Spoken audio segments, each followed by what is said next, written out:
Hello, can you hear me? All right.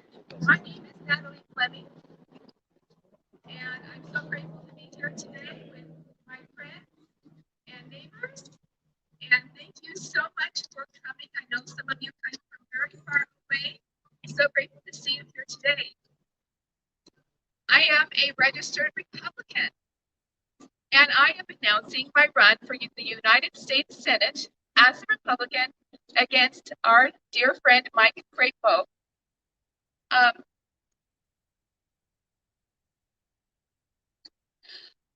am very proud to be an American. I'm very proud to be an Idahoan. I've been here for 19 years. I returned 19 years ago with my children when I needed a good, safe place to raise my children.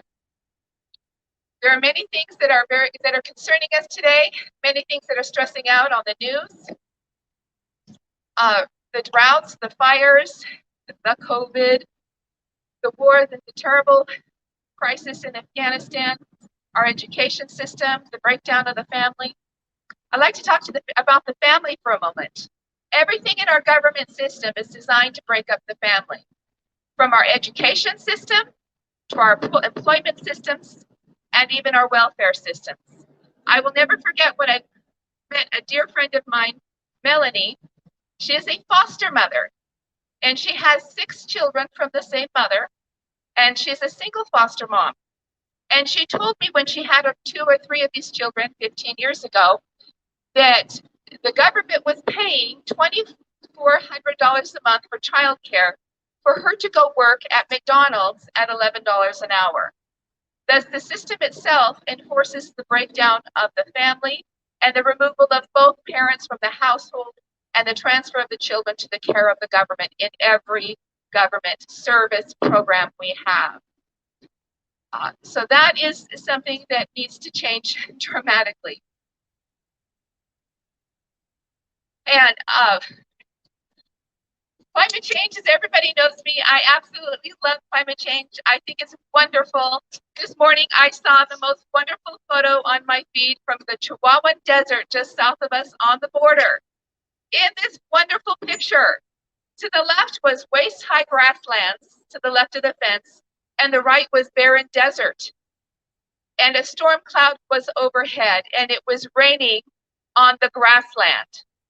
And the only thing they did is they changed their grazing system to be holistic.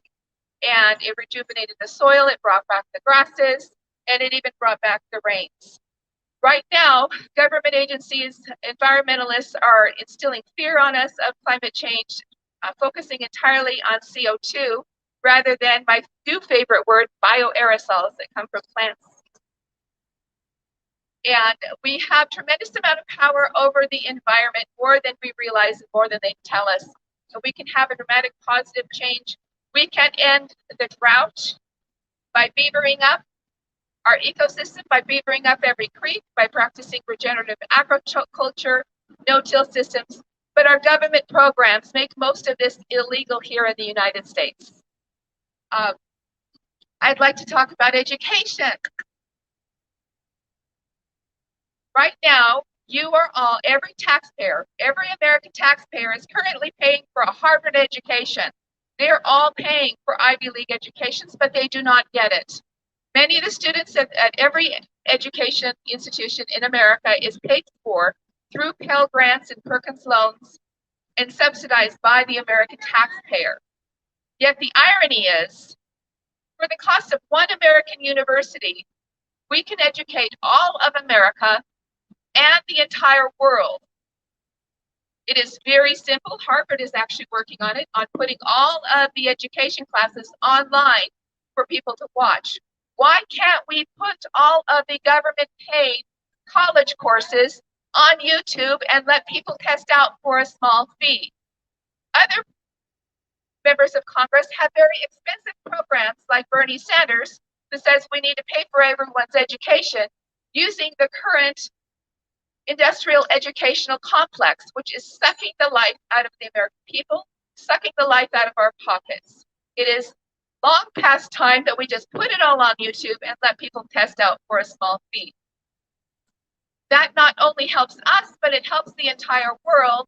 As long as it's great here and it's horrible over there, they are going to be coming no matter how big we build that wall. Why not make education available to all in a fiscally responsible way? All right, I'd like to talk about our foreign policies.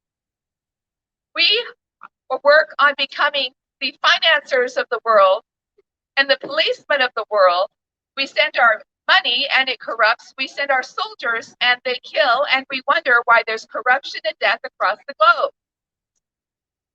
There is another Natalie, because all Natalies are awesome. Her name is Natalie Topa. She travels the world she goes into refugee camps and she teaches basic life skills such as holistic land management and permaculture, and she teaches them how to grow their food, and she's protected by armed guards all the time. Perhaps instead we should become the teachers of the world instead of the military force of the world.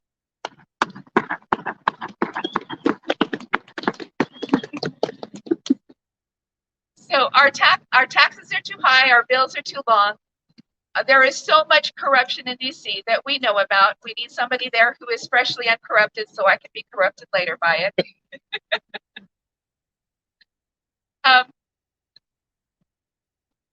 The housing crisis right here throughout America, we have a terrible crisis that is growing.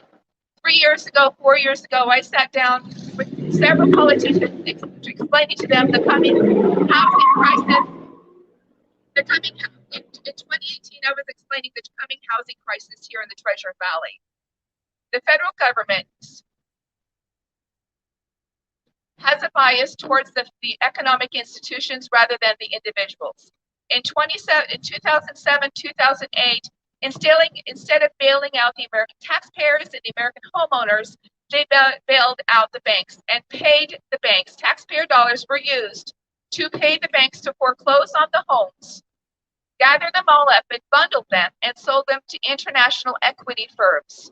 Right now, international equity firms are buying up houses across the country and across the Treasure Valley, raising the cost of housing,